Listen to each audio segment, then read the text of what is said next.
Assalamualaikum warahmatullahi wabarakatuh. Hai teman-teman, perkenalkan nama saya Eli Apriani. Saya dari Prodi Ilmu Komputer kelas C. Di sini saya akan menjelaskan tentang fungsi dan struktur dari CPU. Let's check it out. Saya akan menjelaskan tentang struktur CPU dan fungsi dari CPU itu sendiri. Nah, ini tampilan dari CPU atau Central Processing Unit. Nah, saya akan menjelaskan, CPU merupakan komponen paling penting dalam sistem komputer. CPU yaitu komponen pengolah data berdasarkan instruksi-instruksi yang diberikan kepadanya. Di CPU sendiri terdiri dari dua bagian utama, yaitu control unit dan ALU atau unit aritmatika dan logika. CPU dapat dikatakan juga otak dari komputer itu sendiri. Nah, sebuah komputer yang canggih tidak akan berarti tanpa adanya CPU. Nah, pada CPU sendiri terdapat 4 komponen utama untuk penyusunnya,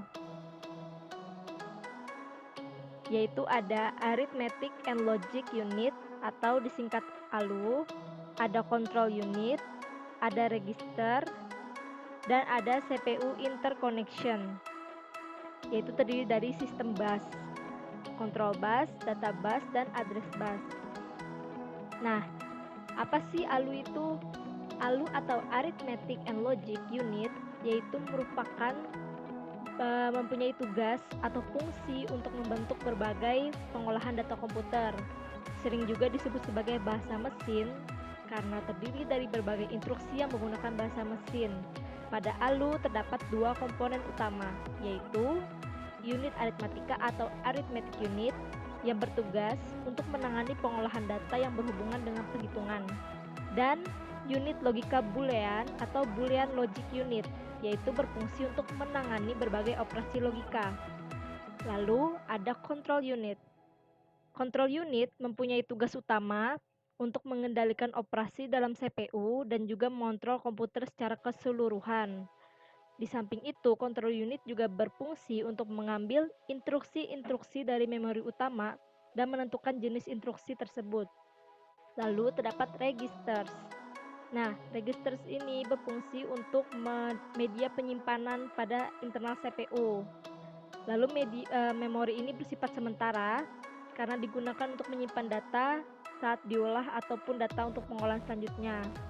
Lalu ada CPU interconnection, yaitu merupakan koneksi dan bus untuk menghubungkan komponen internal CPU dengan komponen bus-bus eksternal CPU. Lalu,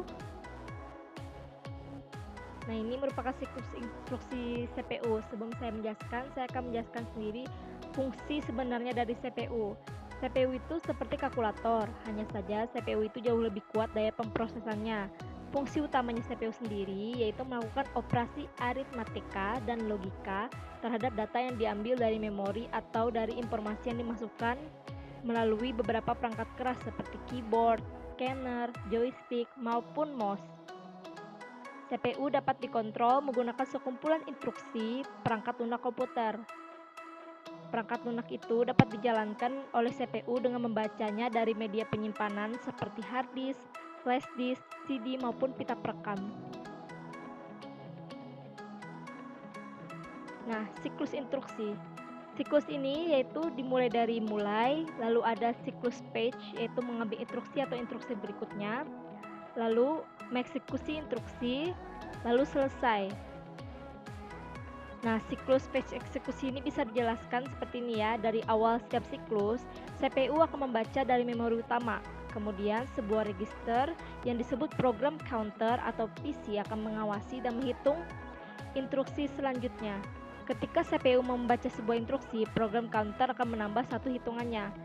Lalu, instruksi-instruksi yang dibaca tersebut akan dimuat dalam suatu register yang disebut register instruksi atau IR.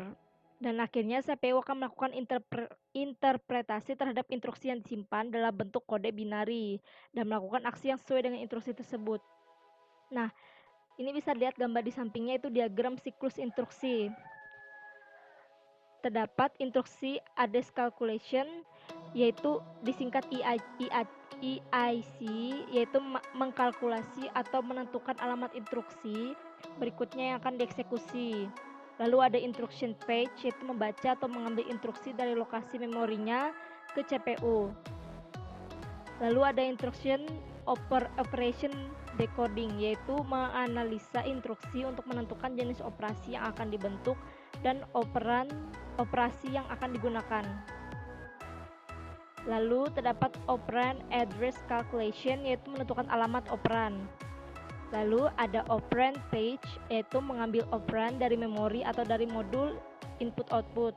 Lalu ada data operation, yaitu membentuk operasi yang diperintahkan dalam instruksi.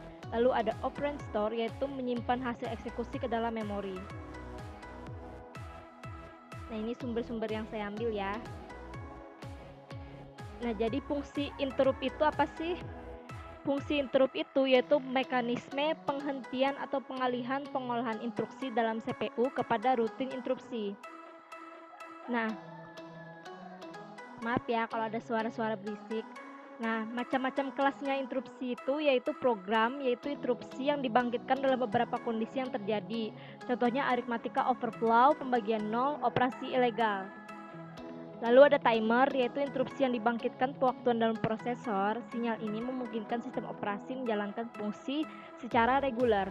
Lalu ada input-output, yaitu sinyal interupsi yang dibangkitkan oleh modul input-output sehubungan pemberitahuan kondisi error dan penyelesaian suatu operasi.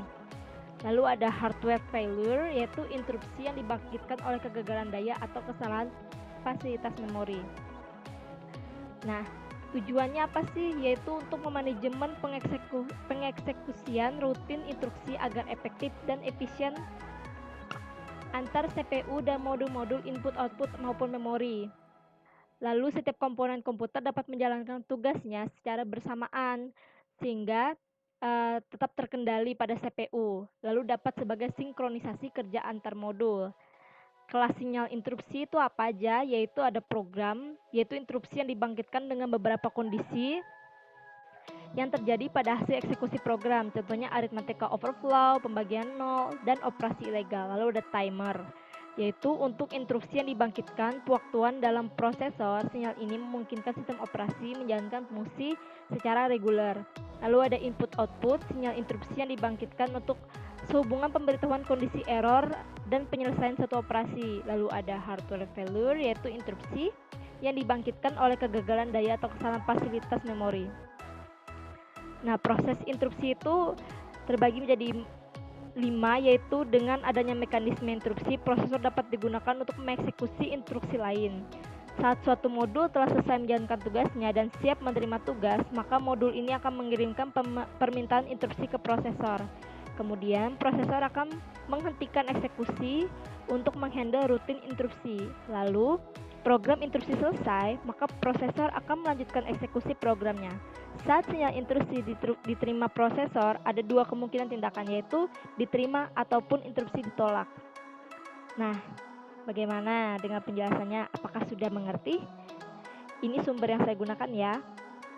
Baiklah, mohon maaf jika ada suara-suara mengganggu. Saya harap Bapak dosen bisa mendengarkan dengan seksama ya. Saya akhiri, wabillahi taufiq wal hidayah. Wassalamualaikum warahmatullahi wabarakatuh.